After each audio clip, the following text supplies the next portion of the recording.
that was an existential crisis, wasn't it? Yeah, that was good fun. I enjoyed that. Really enjoyed that. Something a bit different, I think, like Very we've been saying. I think the animation of it. We are talking about Lux, in case you went away from the title and thumbnail and everything, but like as before, we've literally just come away from watching it for the first time. These are just 10-15 minutes of just that ramble, verbal diarrhea. So, should we start off with like Lux himself, Mr. Ring-a-Ding? How fantastic did he look? It was brilliant. I absolutely loved it. I love the little musical number. That's very catchy. That's definitely going to be redone later. Oh yeah, on the night out. In case you hadn't noticed as well, it's Will's birthday is on day of recording, so happy birthday, mate. Birthday recording, birthday Doctor Who, birthday beverage. Yes, I'm driving for the time being, so I can't drink yet. But he'll make up for it later. Yes, I will. Good boy. Lux, the episode as a whole was, I really enjoyed it. The animation of Lux himself was class, and you get the same spot for the reveal of the new member of the Pantheon as we did last year. Yeah. I love the giggle thing. That was so clever. Yeah. It's one of those things that you sort of think, I thought about it going into it with the whole, like, don't make me laugh, it being such a thing in the trailers and the clips, and you think, is that like a giggle thing? Is that not a giggle? Am I just overthinking it? And I was right. And I'm annoyed now that I didn't put that as my prediction for this episode. I love the strengthening of the Doctor and Belinda's relationship. Yeah, it's very nice. Like you can see, especially at the start of the episode, they go there, they realise something's wrong. The Doctor naturally wants to go and sort it out. And Belinda's there like, yeah, I just want to get home. I want to see my family. Just sort that out and come back and do this later, sort of thing. Yeah. It's still very much on the wavelength that they were on last week. Obviously, she wants to get back home, but she's not completely oblivious to the fact that, there's a situation here that needs help. Yeah. And she knows that the Doctor can help, and I think she knows that she can as well. And I think by the end of this episode, she definitely knows that she can. But yeah, I really liked that TARDIS scene at the start. It really felt like sort of, gave me classic Who vibes a bit. It sort of was very reminiscent of like the Davison era. Yeah. But yeah, I think that started really well. I really like the atmosphere building. I think that the diner stuff and the whole segregation thing was done very well within this episode, because it was just that right line of, it's accurate, because if they didn't acknowledge it, it would feel naive and a bit sort of turning a blind eye to what was a very real situation at the time. Yeah, it had to be brought up, and they dealt with it in the right way. It wasn't, because the episode wasn't about that anyway. So it's like they've done enough to make it accurate to the time without ramming it down your throat. Yeah, there's enough to set that historical setting, but without it being, taken away from the actual plot of the episode, because it's all set within that cinema, really, in Penarth. Yeah. But they made that look very good, to be fair. It did look like that. I can't really say it because I know what that place looks like. But yeah, the stuff with that was dealt really well, because it was still dealt with in a way that felt real, and it was still like, this acknowledging the sort of atrocious way people of colour were treated back in the 50s, and Belinda acknowledges that, and the Doctor even has that. He has that really brilliant line. I can't remember what it was exactly off the top of my head, but he says like, I let planets sort them out amongst themselves, until then I live and I shine and stuff like that. I really like that. It's sort of quite a positive outlook, but without being too, it's all fine. It's very much like away from the sort of David Tennant Shakespeare code thing. It's like, just walk around like you own the place. It's like, obviously it's different now because the Doctor's black. Yeah. So it's going to be a different mindset from the Doctor. But yeah, I just think it was handled very well. It wasn't too focused on, but it wasn't sort of put to the side either. It was just the right balance. Yeah. The animation stuff, I did enjoy that. I love that. The whole, this is the act where they're scrolling through the reel and trying to get themselves back to where they were to deal with Lux.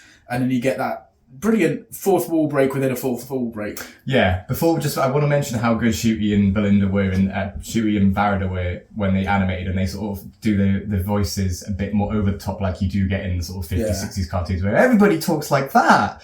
And it's all really accurate to it, and then they have to keep adding depth to themselves. I thought that was a very funny joke. Yeah. And it also again strengthens the two of them as well. They sort of, it's letting them open up to each other, but in a sort of kind of not organic, but like in a necessary way. And then, like you said, we get the fourth wall break where they climb out of the TV into a living room of fans who've got like collection box sets in the background. If we were all watching this, me, you, the rest of the gang downstairs, with the collection box sets in the back of the room, and I was like, is this us? Oh wait, and then they're like, oh, we're not real, and I'm like, am I not real?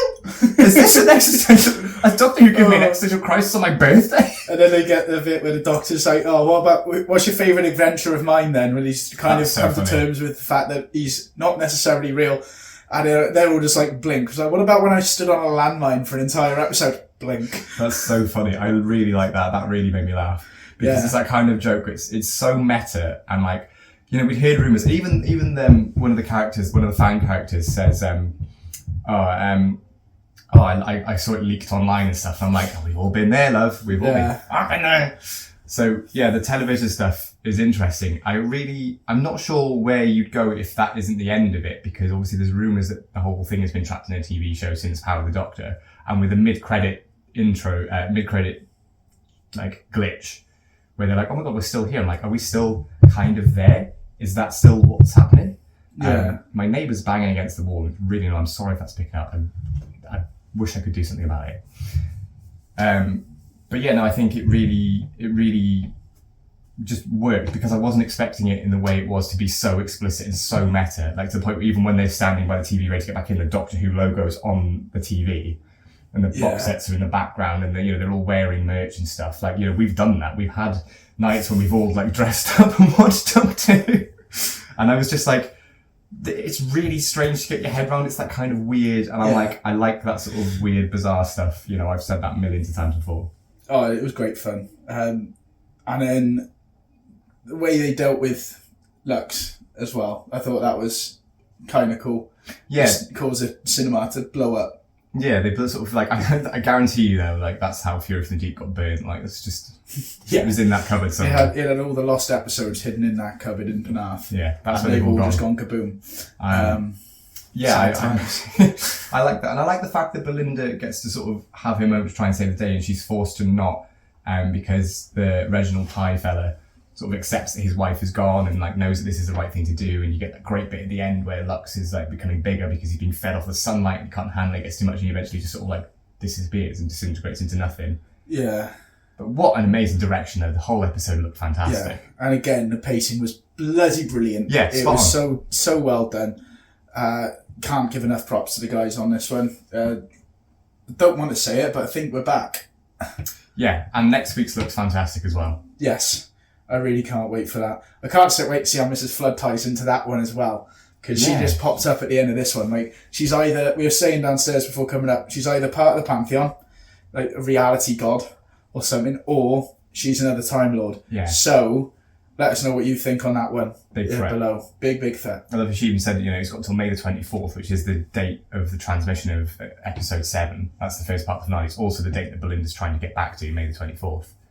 So, and there's obviously something we see from the end of the first episode, that something's happened to planet Earth, because like there's bits of Earth floating through space. Like, what's going on? I need answers. I don't need sleep. I need answers. Yeah, I can't wait. It's a shame. I'm glad they do it week by week, because I'd hate having to just sit there and binge it all in one day and then it'd be like, it's done. I love binge as much as the next person, but I really like the sort of week between where we can speculate and we can all sort of come together and look at this, because I think it would lose the element. I think whatever you think of, the iPlayer, first, whatever, all of that, as long as it's week to week, I don't think it really matters. No. Let us know what you think, as always. Yeah, and don't forget to like, share and subscribe, and as you said, leave your comments in the comment section below. Let us know your thoughts on the episode. Did you like it? Did you hate it? Was it for you or no? And check out our memberships, because money. Give me some birthday money. Right, we're going to go get bollocksed. Yes, Have a good day, and we'll see you soon. Goodbye.